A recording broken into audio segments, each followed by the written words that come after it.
Hi guys, welcome back to Hari Hub. இந்த வீடியோவில் என்ன நம்ம பார்க்க போகிறோம்னா இப்போ ரீசெண்டாக வந்து பார்த்திங்கன்னா நம்ம வீட்டில் ஒரு என்கேஜ்மெண்ட் ஃபங்க்ஷன் நடந்துச்சு. அந்த ஃபங்க்ஷனில் வந்து நம்ம 51 சீர்வரிசை தட்டு அதுக்கு மேலேயே நம்ம வச்சுருந்தோம். ஸோ நம்ம வந்து நிறையா வீடியோஸ் பார்த்துட்டு இருந்தோம் 51 சீர்வரிசை தட்டு எப்படி வைக்கிறது, அதுக்கு எப்படி டெக்கரேஷன் பண்ணுறதுன்ட்டு. ஸோ இந்த வீடியோவில் நீங்கள் அதை டீட்டெயிலாக பார்க்க போகிறீங்க, என்னென்ன தட்டு வச்சுருந்தோம், அதை எப்படி நம்ம பேக் பண்ணியிருந்தோன்ட்டு. இப்போ வாங்க நம்ம வீடியோக்குள்ளே போகலாம். இப்போ தான் நீங்கள் நம்ம சேனலை ஃபர்ஸ்ட் டைம் விசிட் பண்ணிங்கன்னா நம்ம சேனலை மறக்காமல் லைக் பண்ணி சப்ஸ்கிரைப் பண்ணிக்கோங்க ஃப்ரெண்ட்ஸ். எந்த ஒரு ஃபங்க்ஷனாக இருக்கட்டும் ஃப்ரெண்ட்ஸ், கல்யாணமாக இருக்கட்டும், நிச்சயதார்த்தமாக இருக்கட்டும், வளகாப்பாக இருக்கட்டும், எல்லா இடத்துலையுமே வந்து பார்த்திங்கன்னா சீர்வரிசை தட்டு வைப்பாங்க.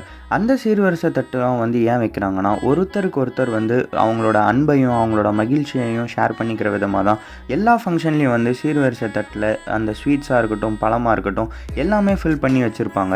எல்லா இடத்துலையுமே வந்து பார்த்திங்கன்னா மேக்ஸிமம் சீர்வரிசை தட்டுலாம் ஒற்றைப்படையில் தான் வைப்பாங்களாம். லைக் 5 plates 7 plates இந்த மாதிரி தான் வைப்பாங்களாம், லைக் ஆட் நம்பர்ஸில். ஸோ ஃப்ரெண்ட்ஸ், இது வரைக்குமே வந்து பார்த்திங்கன்னா நம்ம இந்த சீர்வரிசை தட்டு ஏன் வைக்கிறாங்க, எவ்வளோ வைக்கிறாங்கன்றதை பார்த்துட்டு இருந்தோம். இதுக்கப்புறம் அந்த சீர்வரிசை தட்டில் நம்ம என்னென்னலாம் வச்சு நம்ம ஈஸியாக ஃபில் பண்ணலான்றதை வாங்க பார்க்கலாம். ஃபர்ஸ்ட்டு நீங்கள் சீர்வரிசை தட்டு வைக்கிறதுக்கு பிளேட்ஸ்லாம் வந்து ஈவனாகவே நீங்கள் எடுத்துக்கோங்க. எல்லாமே ஈவன்னா உங்களுக்கு வந்து வேறு வேறு சைஸில் இல்லாமல் எல்லாமே ஒரே சைஸில் எடுத்துக்கோங்க. அப்போ தான் பார்க்குறதுக்கு ரொம்ப நல்லாயிருக்கும். நீங்கள் இந்த மாதிரி பிளேட்ஸ்லாம் ரெடி பண்ணுறதுக்கப்புறம் நீங்கள் ஃபர்ஸ்ட்டே வந்து ஒரு பென் அண்ட் பேப்பர் எடுத்து எழுதி வச்சுக்கோங்க. இந்த 51 பிளேட்ஸில் நம்ம என்னென்ன வைக்க போகிறோம், என்ன வச்சா நமக்கு நல்லாயிருக்கும், நம்ம வந்து அந்த வீட்டில் நிறையா சின்ன பசங்க இருக்காங்களான்னு பாருங்கள், இல்லை ஏஜ்டு பீப்புள்ஸ் இருக்காங்களான்னு பாருங்கள். அதுக்கு தகுந்த மாதிரி தான் நம்ம வந்து இப்போ வந்து நம்ம சீர்வரிசை தட்டை நம்ம டிசைன் பண்ணணும். ஆனால் போகிற இடத்துல வந்து பார்த்திங்கன்னா சின்ன பசங்க நிறையா பேர் இருந்தாங்க. ஸோ இதில் வந்து ஃபுல்லாகவே வந்து கேண்டீஸ், பிஸ்கெட்ஸ், அதுக்கப்புறம் வந்து கோன் கேக், இந்த மாதிரி பல வெரைட்டிஸ் நம்ம வச்சுருந்தோம்.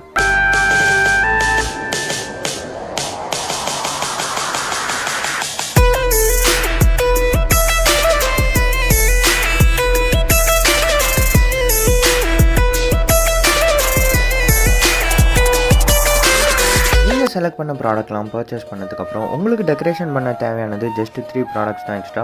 அதுக்கு வந்து உங்களுக்கு என்ன தேவைன்னு வந்து பார்த்திங்கன்னா இந்த டிரான்ஸ்பரண்ட்டான கவர், அதுக்கப்புறம் வந்து டபுள் சைடட் டேப், ஃபைனலாக வந்து பார்த்திங்கன்னா இந்த கிஃப்ட் ரிப்பன். இந்த பிளேஸில் வந்து நம்ம இந்த டிரான்ஸ்பரண்ட்டான கவர் போகிறோன்னா உங்களுக்கு வந்து உள்ளே இருக்க ப்ராடக்ட்ஸும் வந்து உங்களுக்கு அழகாக தெரியும். அது மட்டும் இல்லாமல் உங்களுக்கு எந்த டஸ்ட்டுமே ஆகாது. அந்த கவருக்கு மேலே நீங்கள் ஆல்ரெடி வாங்கி வச்ச டபுள் சைடட் டேப் வச்சுட்டு அதுக்கு மேலே இந்த கிஃப்ட் ரிப்பனை வச்சிங்கன்னா பார்க்கவே அந்த பிளேட்ஸ்லாம் ரொம்பவே சூப்பராக இருக்கும். இந்த சீர்வரிசை தட்டில் ஃபஸ்ட்டு நம்ம என்ன வச்சுருந்தோம்னா சாக்லேட், ஸ்வீட்ஸ், ஃப்ரூட்ஸ், அதுக்கப்புறம் வந்து பார்த்திங்கன்னா பிஸ்கெட் ஐட்டம்ஸ்லாம் வச்சுருந்தோம்.